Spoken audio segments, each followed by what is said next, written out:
Duncan drops a clanger. It was a busy time on the narrow gauge railway. It was the day of the county fair. The little engines puffed through the forests and valleys, getting ready for the big day.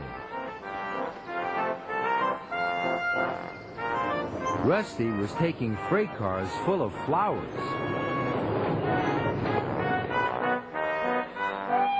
Peter Sam was taking pumpkins.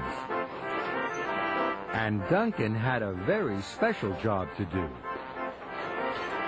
He had to collect the big bell from the clock tower to be polished.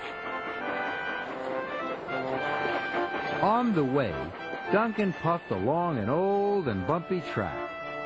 It was his favorite part of the railway. Each day, Duncan would rattle along the tracks. He enjoyed the sound his wheels made.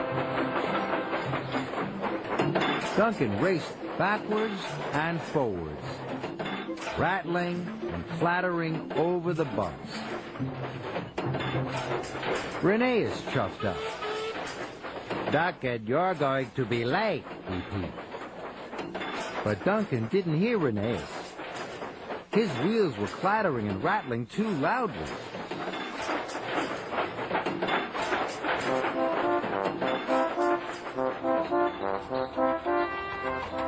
When Duncan finally arrived at the transfer yards, he was very late. And the foreman was cross. Workmen were waiting with a large wooden frame. Inside was the big bell. The bell chimed cheerfully as it was loaded onto Duncan's flatbed.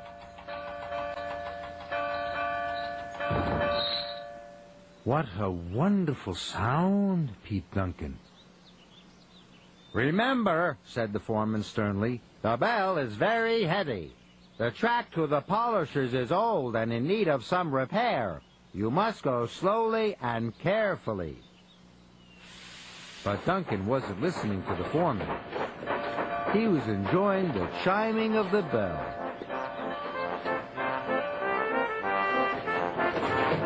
Duncan chuffed along the track to the polishers.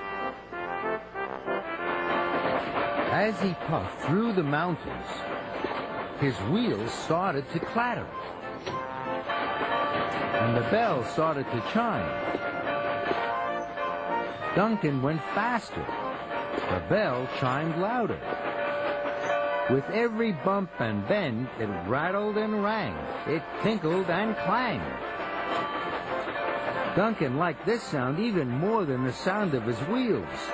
He was having a wonderful time. Whee! He wheeshed, and the bell rang louder and louder. "Slow down!" called Rusty. But Duncan didn't hear. "Hooray!" Duncan hooted. "Take care!" chuffed Galore. "Whoosh!" whooped Duncan. "The bell will come loose," puffed Mighty Mac. But still Duncan didn't listen. He rattled on. The track was getting bumpier, and the bell chimed louder. Sir Handel was taking on water. He saw Duncan racing towards him. "Hooray!" whistled Duncan. "Slow down!" hooted Sir Handel. "The track ahead is very wobbly." "Listen to my bell, Sir Handel," whooshed Duncan. "Isn't it wonderful?" Then there was trouble. Duncan's wheels rattled over the wobbly track. He applied his brakes, but it was too late. The flatbed bumped into the air. The bell tumbled off the flatbed and rolled down the hill. Clang, clang, boing, went the bell as it fell and fell. "Oh, no," cried Duncan. "I've lost the bell. Now it won't be polished for the county fair," he puffed sadly. "It's all my fault." Everywhere was still and quiet. Then, Duncan heard a noise. "That sounds like a bell," he wished quietly. And he listened very hard. "'Tis a bell," he tooted. "It's my bell! Oh, maybe if I listen and follow the sound," Duncan puffed, "I will find the bell." Duncan followed the sound.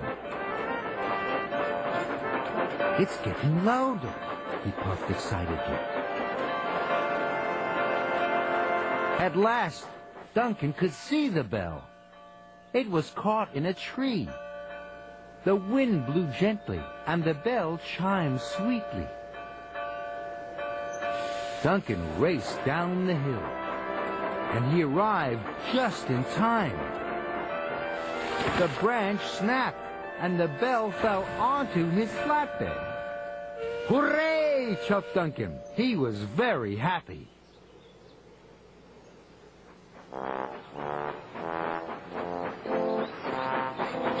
Duncan puffed to the polishers. This time he puffed slowly and carefully, just as he'd been told. Soon the bell was polished, and Duncan shoved slowly and carefully all the way back to the transfer yards. Duncan delivered the shiny bell just in time. And when the clock chimed for the opening of the county fair, Duncan thought it was the best sound he had ever heard.